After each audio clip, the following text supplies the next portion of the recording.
sorti donc la machine spéciale que nous avons, qui est au point actuellement, et qui nous permet donc d'introduire nos pièces d'une façon satisfaisante, et aussi la multitude de pièces diverses et variées qu'on a demandées depuis le début. Bien sûr, une limite a été faite, ils ne peuvent pas tout prendre, mais malgré tout, la limite est quand même, nous permet quand même de passer, allez, on va dire 80% de nos pièces en moyenne série devrait pouvoir passer sur cette machine et ainsi satisfaire le cahier des charges originel qui était rouler des pièces, manipuler des pièces, dévraquer des pièces, manipuler directement les pièces en l'état et les introduire dans une rouleuse de façon à reproduire le filetage tel que l'homme l'aurait pu le faire, quoi.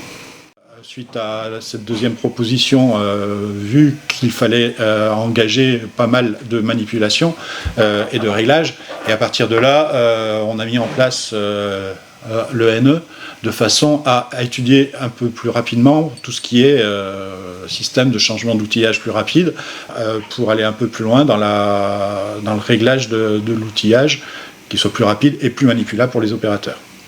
Avec Ideatech, on a fait un prototype pour pouvoir rouler différentes pièces. Suite au premier prototype, on a vu que les temps de réglage étaient un petit peu longs.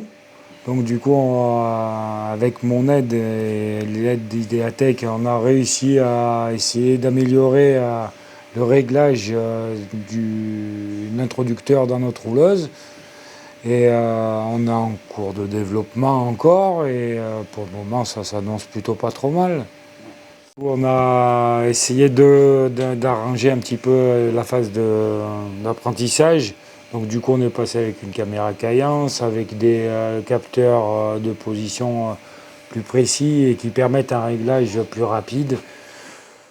Société Ideatech, on travaille en partenariat, m'a consulté et m'a fait une demande pour améliorer la conception sur laquelle il était en train de travailler.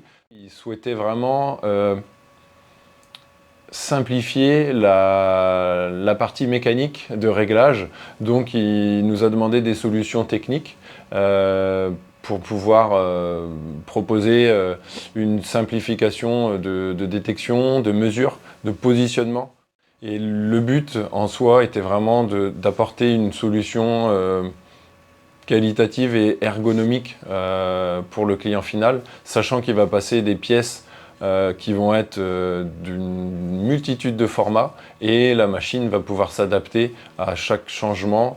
Et donc nous, on a créé une solution grâce aux idées de Frédéric et de son équipe qui permet, avec des réglages très simples, une autonomisation du post-opérateur. Ce qui était intéressant, c'est qu'au début, vous nous avez montré justement quelques exemples de pièces que vous vouliez détromper, qu'est-ce que vous vouliez détromper. Nous, on est venu avec notre matériel directement sur votre prototype faire un test. On a pu voir tout de suite les points qui étaient importants à identifier sur les variations des pièces, sur l'environnement, qui nous a permis tout de suite de préconiser la bonne solution, de pouvoir tester et de valider rapidement, la solution.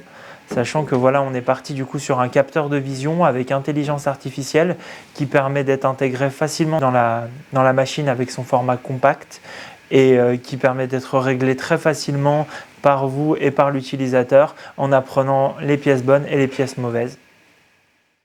Donc du coup, en fait, on positionne la pièce et en la déplaçant et en lui disant, on arrive à lui faire apprendre les positions sans qu'on soit obligé de donner des codes précis. C'est plus de l'apprentissage qui permet de gagner du temps, que ce soit pour la pièce ou pour la position de roulage. Divisé peut-être par 3 le temps par rapport à un capteur classique.